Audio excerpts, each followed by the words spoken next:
최근에 인터넷 뉴스 기사를 봤는데요. 제목이 이래요. 반찬 리필 돈 받는다면 물음표라고 이렇게 이야기를 하더라고요.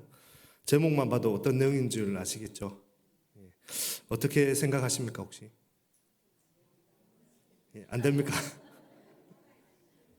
돈 받으셔야 됩니까? 여기에도 좀 논쟁이 또 뜨거워지는 것 같습니다. 반찬 리필 유료화에 대한 논쟁이 이 인터넷으로 이제 아주 뜨겁게 달궈졌습니다. 예전에는 이제 식당을 가면 김치 좀 더 주세요라고 하는 게 인심이었죠. 그리고 당연한 그 권리처럼 이렇게 여겨졌었습니다. 그런데 이제는요, 그 작은 반찬 한 접시에도 돈을 매겨야 하느냐를 두고 이제 찬반 토론이 일어나는 그런 시대가 되어버렸습니다. 자영업을 하시는 분들은 이제 고충이 충분히 있죠. 식재료 값은 천정부지로 치솟아 올라가고요. 그리고 인건비며 월세며 감당하기 힘든 그 현실 속에 어쩔 수 없는 그런 선택일 겁니다. 하지만 손님들의 마음은 참 많이 서글프죠. 이제는 반찬 하나 마음 놓고 더 못 먹는 그 세상이 되었나 하는 그런 생각이에요. 마음이 참 퍽퍽한 그 뉴스를 제가 이렇게 접했던 겁니다.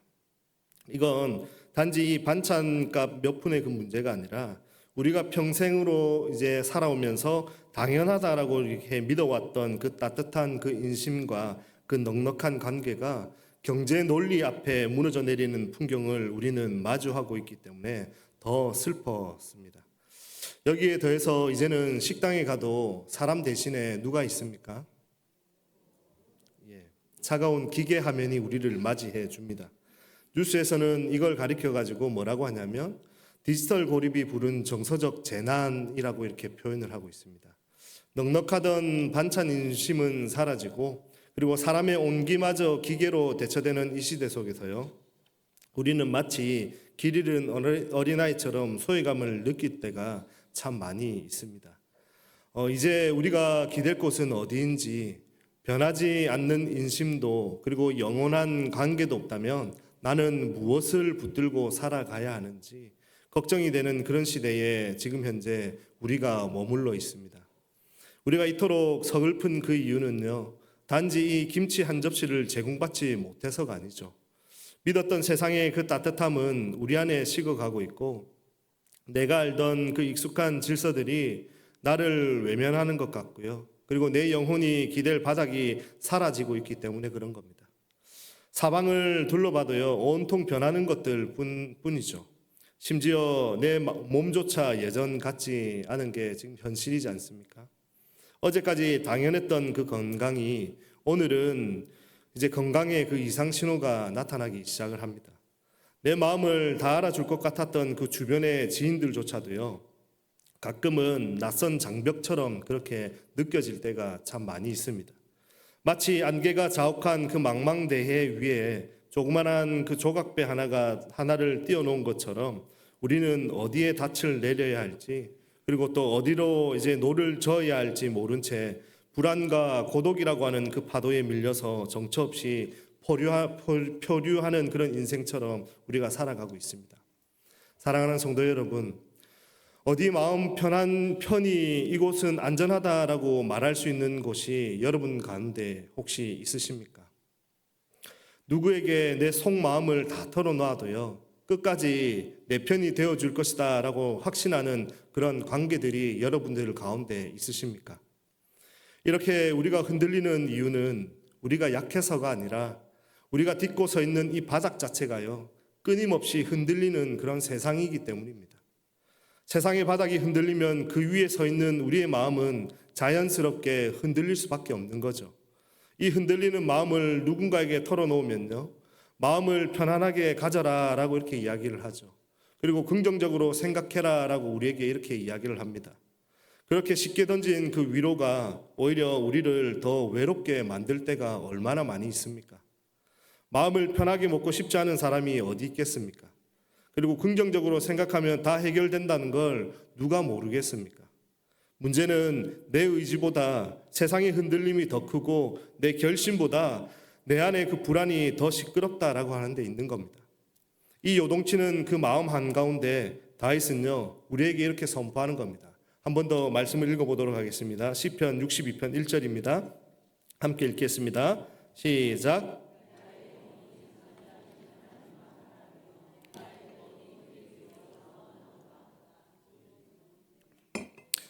다윗이 말하는 이 잠잠합니다라고 하는 건 이런 감정을 그 억지로 누르거나 무시하라고 하는 그런 뜻이 아닙니다.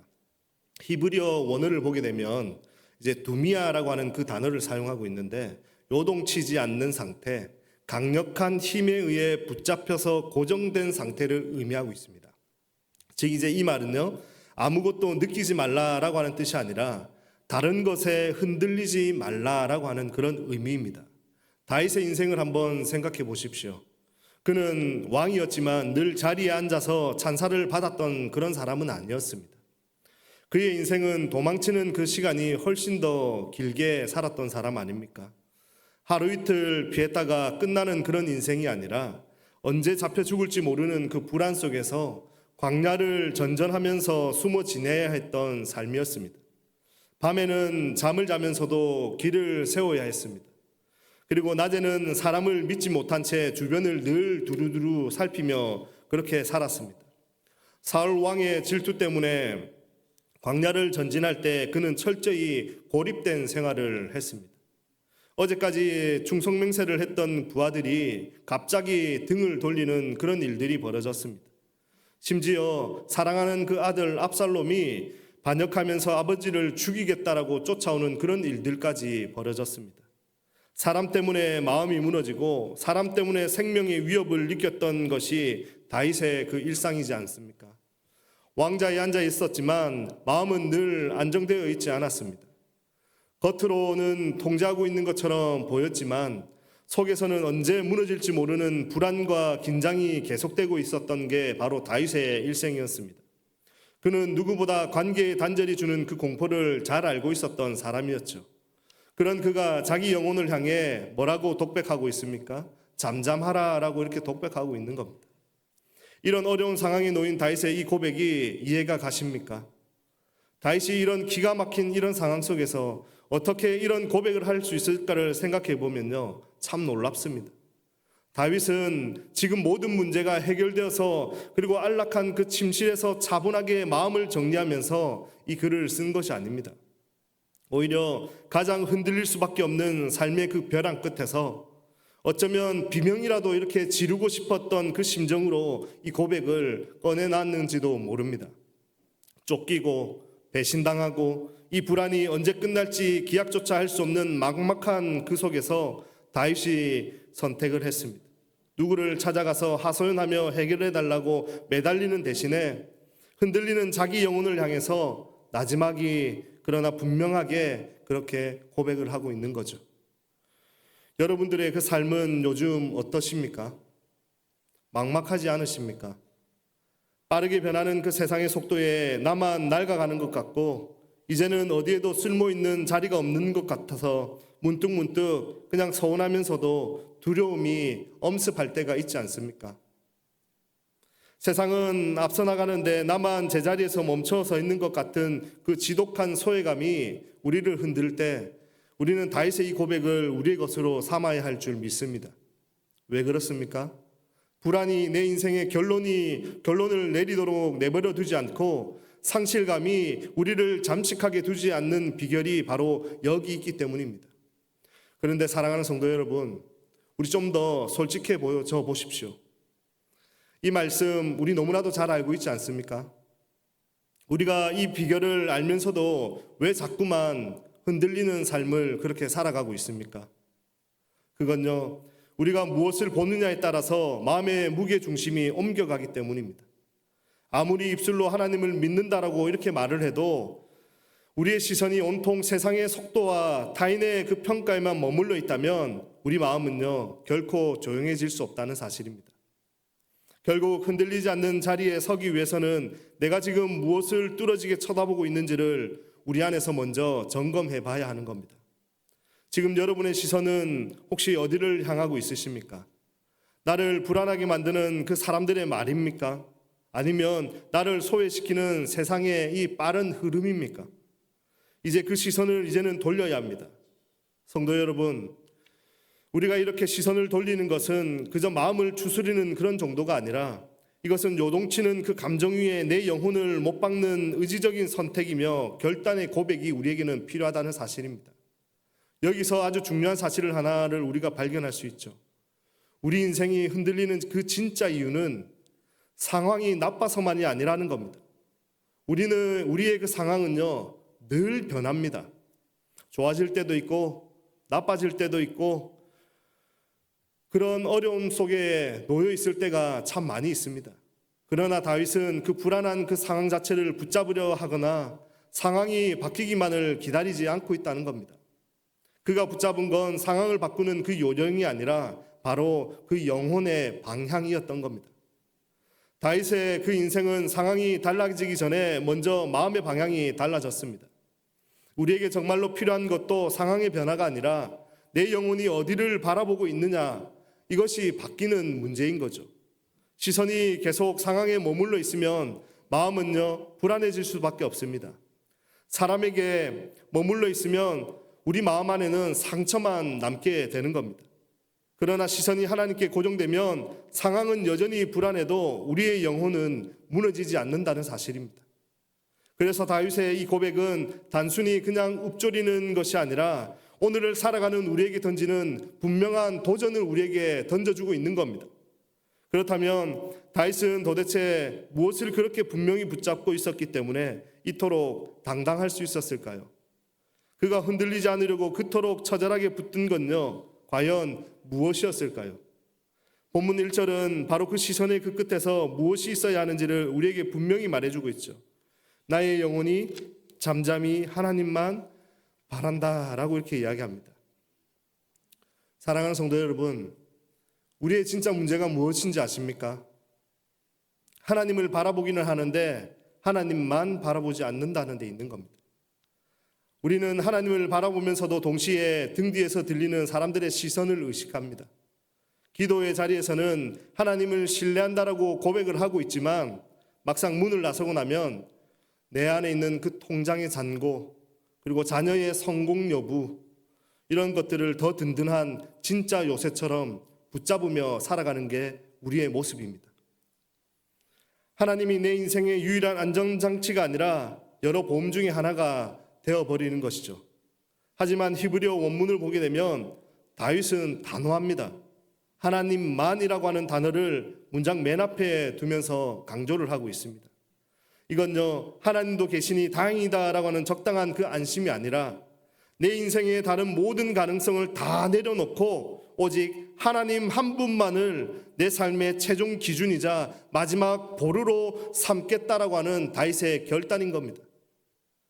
다윗의 고백처럼 우리가 왜 이렇게까지 하나님만 기준 삼으려고 몸부림을 쳐야 될까요? 그 이유가 무엇인지 아십니까? 바로 세상이 나를 향해 너는 이제 쓸모없는 사람이다, 너는 이제 가치 없다라고 차갑게 말하는 그 순간이 다가오기 때문입니다. 내 인생의 기준을 하나님께 두지 않으면 우리는 세상이 매기는 그 점수표에 따라서 내 존재의 가치가 요동칠 수밖에 없다는 겁니다. 세상이 합격이라고 하면 기뻤다가요, 세상이 은퇴라고 하면 내 인생 전체가 무너져 버리는 것과 같은 겁니다. 그래서 다윗처럼 하나님만 기준 삼는 그 결단은 세상의 그 평가로부터 내 영혼을 지켜내기 위한 가장 간절한 몸부림입니다. 실제로 우리가 인생을 살아가면서 겪는 가장 큰 아픔 중에 하나는 나의 쓸모가 사라지는 것 같은 그 기분이 들 때일 겁니다. 평생 바친 그 직장에서 물러나게 되고 품 안에 그 자녀들이 이제는 독립해 나가게 되고 나날이 발전하는 그 기술들이 우리를 소외시킬 때 우리는 마치 내 존재의 가치가 깎여 나가는 것 같은 그 허전함을 느끼게 될 겁니다. 이제 나는 무엇으로 나를 증명해야 하나라고 하는 막막함이 우리를 덮쳐올 겁니다. 문제는 우리가 이 막막함을 해결하기 위해서 다시 세상을 기웃기웃거리고 있다는 사실입니다.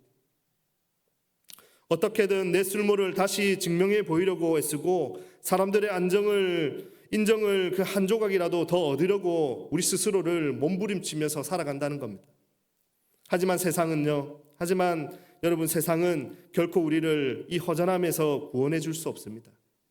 세상은 우리가 무언가를 가지고 있을 때만 손을 내밀 뿐이지 우리가 빈손이 되는 그 순간에 가장 먼저 등을 돌리는 것이 바로 세상입니다. 세상이 주는 위로는 언제나 유통기한이 있는 겁니다. 세상이 매기는 그 가치에는 항상 그 조건이 따라 붙는 겁니다. 그래서 시편 146편 3절 이하에서 이렇게 말씀합니다. 우리 함께 읽어보도록 하겠습니다. 기인들을 의지하지 말며, 잠시 물을 좀 마시기 위해서 그 말씀이 있을 건데 잠시만. 기인들을 의지하지 말며 도울 힘이 없는 인생도 의지하지 말지니 그의 호흡이 끊어지면 흙으로 돌아가서 그날에 그의 생각이 소멸하리로다. 세상은 우리를 구원할 능력이 없기 때문에요. 우리가 붙잡으려고 했던 세상의 손은 결정적인 그 순간에 힘이 풀려져서 이제 풀려버리고 만다라고 하는 겁니다. 다윗은 바로 그 세상의 끝, 더 이상 자신을 증명할 길이 없는 그 절망의 순간에 고개를 들어서 고백을 하고 있는 겁니다. 나의 구원이 그에게서 나오는도다.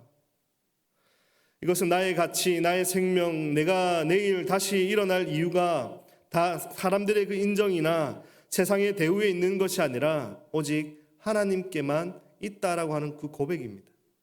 세상의 계산법으로는 이제 0점일지 몰라도요, 하나님의 그 사랑 안에서는 나는 여전히 존귀한 존재라는 사실을 붙잡는 겁니다.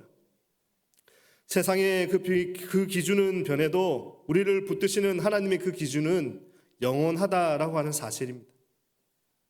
그런데 여러분, 하나님의 이 기준이 영원하다라는 이 말이 우리에겐 조금 멀게 느껴지기도 할 겁니다. 당장 내일 아침이면요, 또 이제 먹고 살 걱정을 해야 되고 사람들에게 치이면서 살아가야 할 우리에게 하나님의 그 기준이 변하지 않는다는 게 도대체 무슨 소용이 있나라고 싶을 정도로 그런 질문들이 내일 아침이면 나오게 될 겁니다. 이건 어려운 이론이 아닙니다. 쉽게 말해서 내가 신발을 신고 서 있는 그 바닥 자체가 바뀌는 것을 말하는 겁니다. 그동안 우리가 서 있는 곳은 비만 오면요, 푹푹 빠지는 진흙탕과 같은 곳이었습니다. 돈에 휘둘리고 사람 말 한마디에 내 인생이 무너질 것처럼 흔들리던 그 불안한 바닥이었던 겁니다. 그런데 하나님을 내 삶의 그 기준으로 삼는다라고 하는 건 하나님께서요, 우리를 그 진흙탕에서 번쩍 들어 올려서 절대로 꺼지지 않는 그 단단한 바위 위로 옮겨주시는 것과 같은 겁니다. 내가 잘나고 강해서 안 흔들리는 게 아니라 내가 딛고 있는 그 바닥이 이제는요, 단단해졌다라고 하는 겁니다. 다윗은 바로 이 단단한 이제 바닥이 무엇인지 세 가지 단어로 우리에게 이렇게 이야기를 하고 있습니다. 2절입니다. 우리 함께 읽어보도록 하겠습니다. 오직 그만이 나의 반석이시요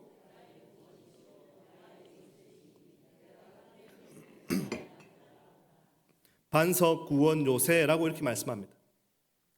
다윗이 하나님을 이제 세 가지로 이 고백한 이 표현은요, 사실 우리 인생의 그 근원적인 결핍에 대한 하나님의 완벽한 대답을 이렇게 내리고 있는 겁니다. 먼저 하나님은 반석이시죠. 반석이 뭡니까? 어떤 그 비바람이 불어도요, 끔찍도 하지 않는 단단한 바위입니다. 우리는 종종 이 단단한 바위가 아니라 감정이라고 하는 그 모래 위에 인생을 세우곤 합니다. 혹은 사람들의 그 말 한마디라고 하는 그 흔들리는 지반 위에 내 가치를 늘 세우면서 살아가고 있죠. 그래서 누가 나를 조금만 비난해도 혹은 상황이 조금만 틀어져도 인생 전체가 와르르 무너지는 그런 기분을 들게 되는 겁니다. 하지만 하나님이라고 하는 그 반석 위에 서 있는 사람은요, 세상이라고 하는 그 땅이 꺼져도 다시 발을 내딛고 일어설 곳이 있다라고 하는 사실입니다. 집이 아무리 으리으리하고 멋져 보여도 기초가 부실하면 결국 무너지는 것처럼 우리 인생도 무엇 위에 서 있느냐가 그 인생의 실력을 결정하게 되는 겁니다. 우리 인생에도 이런 반석이 절실합니다. 그런데 그 문제는 우리가 자꾸만 반석이 아닌 것들, 즉 이제 언제나 변하고 사라질 것들 위에 우리 인생을 걸고 있다라고 하는 사실입니다. 다윗은 그 흔들리는 상황 속에서 단호하게 고백을 하고 있습니다. 오직 그만이 나의 반석이시오. 다윗은 자기 인생을 어디에 세워야 할지 분명히 알았습니다. 그가 딛고 서 있는 자리가 하나님이었기에 모진 풍파가 몰려와도 인생을 흔들어 놓아도 결코 완전히 무너지지 않았던 것입니다. 그런데 여러분, 인생을 살아가다 보면 단순히 바닥이 흔들리는 것만으로 설명이 되지 않는 그 일들이 너무나도 많이 있지 않습니까? 내 잘못도 아닌데 누군가가 나를 의도적으로 공격하는 그런 일들도 있습니다. 그리고 내 마음이 아프게 찌르는 그 화살, 그 말들의 그 화살을 쏘아댈 때도 얼마나 많이 있습니까? 바닥이 단단하다고 해서 나를 공격한 그 나를 향해서 공격까지 사라지는 건 아니지 않습니까? 반석 위에 잘 서 있어도요, 화살은 그냥 날아오게 되는 겁니다. 그래서 우리에게 서 있을 곳만큼이나 중요한 것이 있습니다. 바로 이 공격들을 피할 수 있는 숨을 곳이 우리에게는 필요한 것이죠. 다윗은 그 치열한 공격 앞에서 어디로 피해야 할지를 고민했습니다. 그리고 그 절박함 끝에 오늘 본문의 그 답을 찾아내고 있는 거죠. 바로 하나님이 나의 요새시다라고 하는 그 사실입니다. 요새가 뭡니까? 적의 화살이 빗받칠 때 생명을 보호하기 위해서 급히 몸을 숨기는 안전한 그 성벽입니다. 다윗의 그 인생은 그야말로 공격의 연속이었지 않습니까? 비수가 섞인 그 사람들의 말에 찔렸고 가장 믿었던 사람의 배신의 심장이 무너졌고 이유 없는 그 적대감이 생명의 위협을 느끼는 것이 그의 일상이었습니다. 하지만 다윗은 그때마다 사람들에게 달려가서 하소연을 하지 않았죠. 술이나 쾌락 뒤로 숨어서 문제를 그냥 잊어버리려고 하지 않았던 겁니다. 현실을 외면하는 회피로 문제를 덮는 대신에 이제 그는 하나님이라고 하는 그 요새 안으로 그 다윗은 뛰어들어갔던 거죠. 우리는 어떻습니까? 억울한 일을 당할 때, 마음이 갈기갈기 찢어질 때 여러분들은 어디로 도망치고 있으십니까? 괴로울 때면 우리는 습관적으로 도망을 쳐버립니다. TV나 스마트폰 속으로 사람들의 그리고 또 연락망 속으로 끝없는 일이나 침묵의 그 동굴로 우리는 스스로를 숨어버립니다. 그런데 문제는요, 그것들이 우리를 지켜주지 못한다는 데 있는 겁니다. 그것들은 잠시 소나기를 피할 수 있는 처마 밑은 될지 몰라도 우리 영혼을 보호하는 요새는 될 수 없다는 사실입니다. 잠시 시간을 보내고 나면 우리는 다시 차가운 그 현실로 돌아와야 되고 해결되지 않은 똑같은 문제와 다시 마주해야 한다는 겁니다. 세상이 주는 도피처는 그저 시간 때우기일 뿐이지 우리 마음의 상처를 치료하거나 공격을 막아내줄 수 있는 그 힘이 없다는 사실입니다. 그래서 성경이 말하는 이 요새는요, 단순히 숨는 그 장소가 아니라 외부의 그 공격을 막아내고 그 성벽 안에 있는 동안 내가 다시 일어설 수 있도록 나를 지켜주고 보호해주는 그 승리의 장소가 바로 이 요새입니다. 다윗이 하나님을 요새라고 부르는 것은 공격이 없었기 때문이 아닙니다. 오히려 빗발치는 그 공격 한가운데서도 하나님께 피해봤더니 그곳만큼은 세상의 어떤 화살도 뚫지 못하는 것을 온몸으로 경험을 했기 때문에 다윗은 내가 크게 흔들리지 아니했다라고 이렇게 고백할 수 있었던 겁니다. 사랑하는 성도 여러분, 다윗이 노래했던 이 반석과 요새는 수천 년 뒤에요, 예수 그리스도 안에서 우리의 살아있는 현실이 되어버렸습니다. 예수님은 우리의 진짜 반석이 되셨죠. 세상 모든 것이 변하고 땅이 꺼지는 것 같은 그 위기 속에서도 결코 무너지지 않는 영원한 기초석이 되셨습니다. 또 예수님은 우리의 구원이 되셨습니다. 단순히 죽어가는 그 천국만이 아니라, 죽어서 가는 천국만이 아니라 지금 이 순간 소외감과 불안에 떨고 있는 우리의 삶을 그 밑바닥부터 붙들어 주시는 살아있는 구원이 되셨습니다. 무엇보다 예수님은 우리의 가장 완벽한 요새가 되셨습니다. 그분은 우리더러 알아서 피하라고 말씀만 하시는 분이 아닙니다. 예수님은요, 십자가 위에서 우리가 받아야 할 세상의 모든 공격을 온몸으로 직접 막아내셨습니다. 사람들의 조롱과 멸시, 그리고 억울한 판결과 버림받은 그 고통까지 우리가 요새 안에서 안전할 수 있도록 주님은 요새 밖에서 그 모든 화살을 대신 받으셨습니다. 그분이 십자가에서 찢기심으로 우리가 숨을 영원한 요새가 완성이 된 겁니다. 그래서 우리는 이제 고백할 수 있는 겁니다. 내가 흔들릴 때도 나를 끝까지 붙드시는 분이 계시다라고 하는 것을 말입니다. 우리가 남들보다 강해서가 아닙니다. 우리의 믿음이 완벽해서가 아닙니다. 오직 우리를 붙드시는 그 손이 결코 우리를 놓지 않으시기 때문입니다. 우리가 아무리 멀리 흔들려 나갔을지라도 십자가라고 하는 그 요새는 언제나 우리를 향해 열려 있는 겁니다.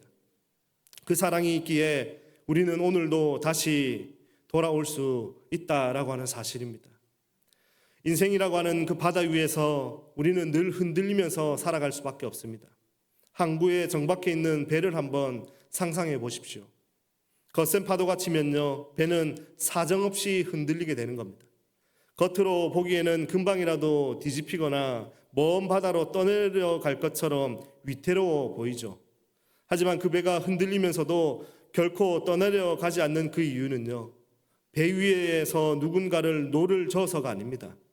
보이지 않는 바다 깊은 곳, 흔들리지 않는 바닥을 꽉 붙잡고 있는 닻이 있기 때문입니다.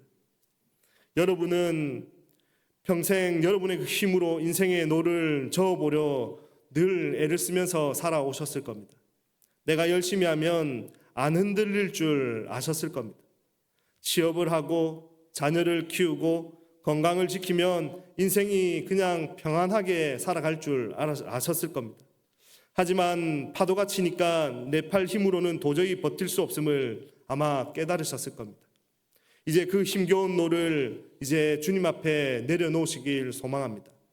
그리고 우리의 영혼의 닻을 함께 주님 앞에 내리십시다.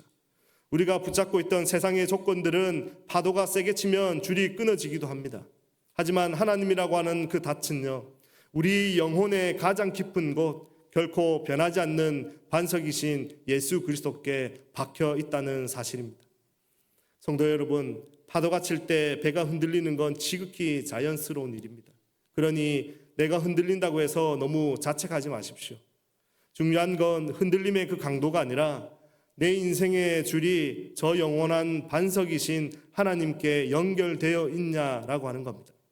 세상은 흔들리면 그대로 추락하고 떠내려가지만 하나님께 닻을 내리는 그 성도는 흔들리다가도 다시 제자리로 올 수 있는 겁니다.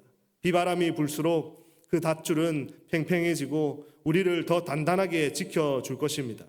사람에게 반응하던 그 인생에서 이제는 하나님께 반응하는 인생이 되시길 소망합니다. 결과를 붙잡던 그 손을 펴서 우리를 전부라 불러주시는 하나님을 붙드는 그 인생이 되시길 주님의 이름으로 소망합니다. 그 영원한 반석 위에서 흔들려도 무너지지 않는 진짜 평안을 누리시는 우리 사랑하는 신일교회 모든 성도님들 되시기를 주님의 이름으로 축복합니다.